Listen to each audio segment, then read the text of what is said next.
In today's video, I'm going to teach you how to adjust voice and jitter. We'll walk you through the process of making your audio sound just the way you want it using the features available in Jitter's editor. First off, you'll want to navigate to Drafts in Jitter, where all your files are stored. This is essentially your workspace where the magic happens. Go ahead and select the file that contains the audio you wish to adjust. Taking this initial step puts you right where you need to be to enhance your audio. Once you have your file open, you'll need to click on the audio track within the Editor tab. This is a simple but crucial action as it allows you to access the tools required for editing.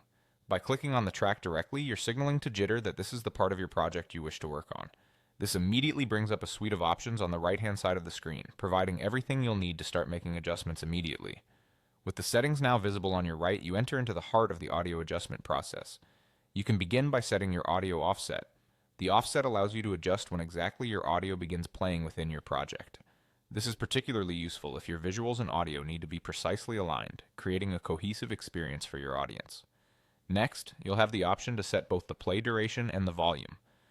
Adjusting the play duration gives you control over how long the audio plays, a handy feature if you only need your audio for a specific portion of your project. Meanwhile, tweaking the volume allows you to ensure that your audio is at the perfect level, avoiding being too loud or too soft. These settings combined empower you to tailor the audio experience to fit your content seamlessly. One additional feature you should consider utilizing is the audio fade option. Enabling an audio fade can make your transition smoother, adding a professional touch by gradually decreasing or increasing the audio volume at the beginning or end of your track.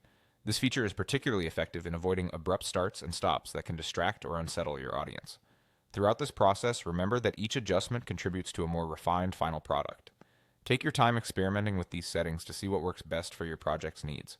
By the end of your editing session, you should have a piece of content where the audio is clear, perfectly timed, and harmoniously integrated with your visuals. Thank you for watching, and I hope this tutorial has empowered you to create even more impressive projects with Jitter.